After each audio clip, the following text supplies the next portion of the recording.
Okay, students, now you can understand how we determine the equilibrium level of income, output and employment by ADS approach and S is equals to I approach. Now, what is equilibrium level?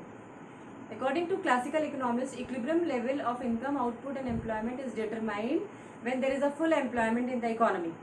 That means nobody is unemployed. There is the absence of involuntary unemployments. But as per Keynes, equilibrium level is determined in full employment, underemployment and over full employment level. So there are the three situations of equilibrium level of employments, that is level of employment when AD is equals to AS, and the level of employment at underemployment level, and the level of equilibrium at overemployment level. So there are three situations of equilibrium level of output, employment and equilibrium level of income. So according to Keynes, equilibrium is determined, equilibrium level, that is AD is equals to AS, aggregate demand is equals to aggregate supply, or S is equals to I, is determined either at full employment level, either underemployment level and either over full employment level. Full employment level, students, it is a situation when all the people who are willing to work and able to work have employment. That means nobody is unemployed. So there is an absence of involuntary unemployments. So how we can determine the equilibrium level in full employment level? So full employment level equilibrium is determined as, this is income level and this is aggregate demand and equilibrium level of income, output and employment. That is equilibrium level of output, employment and income. So this is a 45-degree line, which is a line of aggregate supply or income line, and this is aggregate demand. You all know how we have made this aggregate demand curve, and this is the equilibrium level. This is equilibrium level when AD is equals to AS. So this is a situation when we are having full employment level. This is AD at full employment level. Full employment, understand students, that all the resources are fully utilized. Nobody is unemployed. Full employment level वो situation होती है जिसमें कि जितने भी लोग हैं, जितने भी पर्सन्स हैं जो कि they are able to work and they are finding the work, so they all are having employment. कोई भी अनएम्प्लॉयड नहीं है, तो this is the situation full employment कहलाती है. Means all the resources are fully utilise. जितने भी workers हैं, जितने भी रिसोर्सेज हैं, वो सारे के सारे यूटिलाइज कर लिए. You all are working, so nobody is remain unemployed. तो this is the situation of full employment level. That means it is a full employment level. This is equilibrium at full employment level. That means AD and AS is equals when all the resources are fully utilized, and this is the equilibrium level when aggregate demand is equals to aggregate supply. Now the next situation is equilibrium level in underemployment level. That is AD and AS will be equal at underemployment level.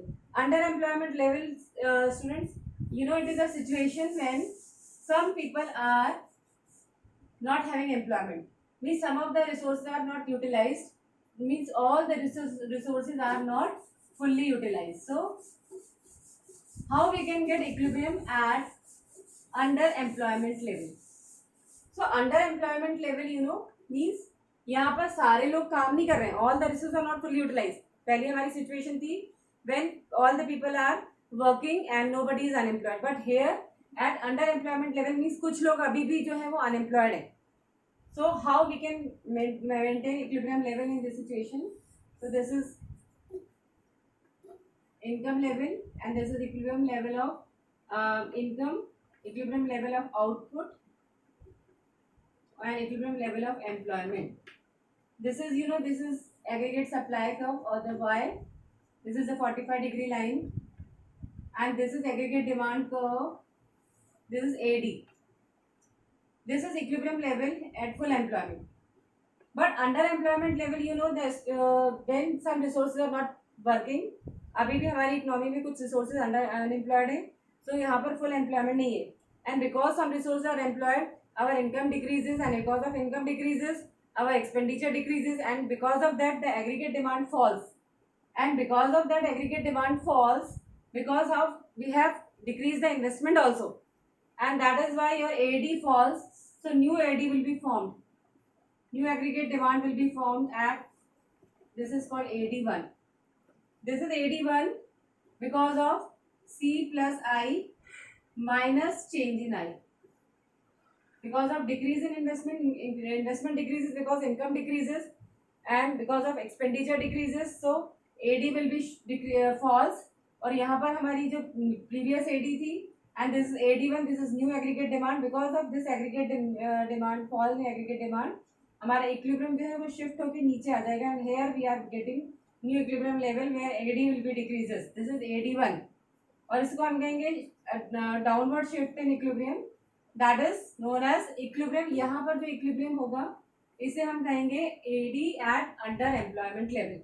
This is AD at under employment level. This is below the equilibrium level. ये पहले वाले equilibrium level के नीचे बनेगा.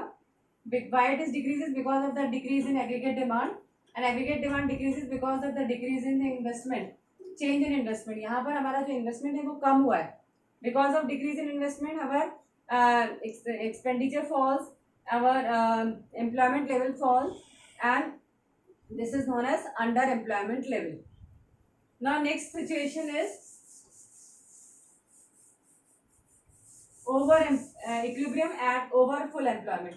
Over full employment means this is aggregate here aggregate demand and aggregate supply is equal, where beyond the full employment level means all the resources are not they are full working, and then also there will be some resources are still beyond the limit.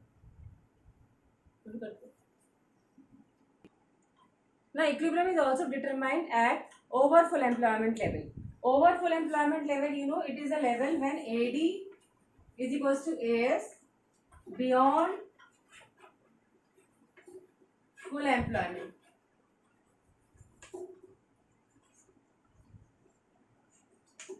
It is a situation when AD and AS is equal, but the equilibrium is at beyond the full employment level. And how we can explain it? This is the help of graph. This is income, and this is equilibrium level of income, output, and employment. So this is the 45-degree line, which is known as income line, and this is your aggregate demand AD, that is C plus I. Now here there is a over full employment level. This is equilibrium level. Because of over full employment level, the AD increases and new aggregate demand will be formed at above the equilibrium level, and this is known as AD1. AD1 is because of the C plus I plus change in I. Here there is a beyond full employment level. That means already there is a full employment is there, and because of full employment the investment increases, and because of increase in investments the aggregate demand rises, and aggregate demand rises, and here it will make the equilibrium at this particular point. This is known as AD1, and this equilibrium level shows that here the aggregate demand curve meets the aggregate supply curve, and this shows this that the equilibrium at over full employment level. So here it is over full employment level, this is equilibrium level, and when the AD falls below, that is downward shift, it is known as under full employment level. So students, you can understand that according to Keynes, equilibrium level can be determined not only in full employment level, but there are three situations to determine the equilibrium level, that is equilibrium at full employment level, equilibrium at underemployment level, and equilibrium at over full employment level.